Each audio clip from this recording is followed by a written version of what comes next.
Assalamualaikum teman-teman semua. Selamat datang di channel DC Wahyu Limit. Hari ini saya akan mengisahkan sebuah kisah nyata. Namun sebelumnya, saya sarankan untuk menuliskan salawat di kolom komentar agar kelak salawat ini bisa menjadi saksi untuk mendapatkan syafaat di akhirat. Sherly, gadis 23 tahun asal Magelang, bekerja di sebuah kafe kecil di pinggiran kota Semarang. Hidupnya sederhana, penuh perjuangan. Sejak ayahnya meninggal 3 tahun lalu, Sherly menjadi tulang punggung keluarga. Ibunya sakit-sakitan, dan adiknya masih duduk di bangku SMP. Setiap hari, Sherly melayani pelanggan sambil menahan lelah. Tapi senyumnya tak pernah hilang. Ia selalu berusaha terlihat kuat, meski hatinya sering dihimpit rasa putus asa. Suatu hari, seorang laki-laki tampan, berpenampilan rapi, datang ke kafe. Namanya Rehan.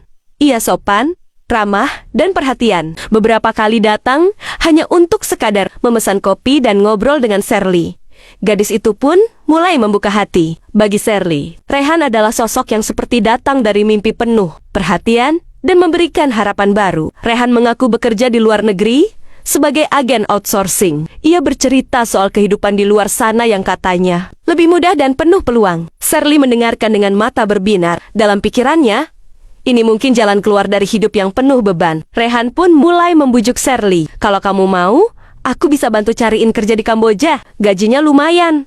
Bisa buat bantu keluarga. Kamu cantik dan pintar, pasti cepat berhasil di sana. Awalnya Sherly ragu, tapi perhatian dan bujuk rayu Rehan perlahan meluluhkan logikanya. Ia tak sadar bahwa senyuman Rehan menyimpan niat gelap, dan langkah kecil Sherly menuju mimpi itu adalah pintu ke sebuah neraka tersembunyi. Beberapa minggu setelah pertemuan pertama, hubungan Sherly dan Rehan makin dekat. Rehan sering mengantar makanan ke kafe saat Sherly lembur, kadang menjemputnya sepulang kerja. Ia memberi perhatian yang belum pernah Sherly dapatkan dari siapapun. Kerja di sini capek terus, Der. Kamu pantas dapat hidup yang lebih enak, ucap Rehan sambil menggenggam tangan Sherly di atas meja. Sherly tersenyum malu. Kata-kata Rehan seperti angin sejuk di tengah panasnya hidup. Lalu, datanglah tawaran itu. Rehan menunjukkan brosur kerja di Kamboja katanya, sebagai staf hotel dengan gaji setara 15 juta rupiah per bulan. Ia bahkan memperlihatkan foto seorang teman yang katanya sudah lebih dulu bekerja di sana dan hidup mewah. Paspor bisa aku bantu urus. Kamu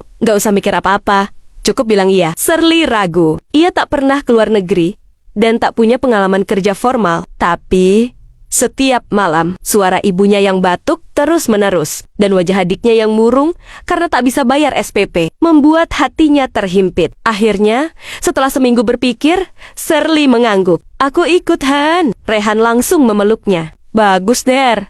Kamu gak bakal nyesel. Ini awal dari hidup baru. Beberapa hari kemudian, Sherly pamit pada ibunya dengan alasan kerja di luar kota. Ia tak tega menceritakan kebenaran. Rehan mengatur semua tiket, penginapan sementara di Jakarta, hingga keberangkatan menuju Kamboja. Di bandara, Sherly masih menggenggam tiket dengan tangan gemetar. Tapi ia menenangkan diri. Ini demi keluarga, bisiknya dalam hati. Yang tidak ia tahu, pintu pesawat itu bukan membawa ke masa depan cerah, tapi ke tempat di mana tubuhnya akan dihancurkan perlahan. Setelah menempuh perjalanan lebih dari 5 jam, Sherly akhirnya menginjakan kaki di Bandara Internasional Phnom Penh.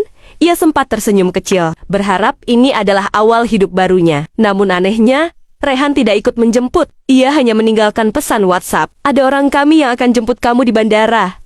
Aman. Sherly dijemput oleh 2 pria asing berwajah Asia Tenggara yang mengaku dari perusahaan Rehan.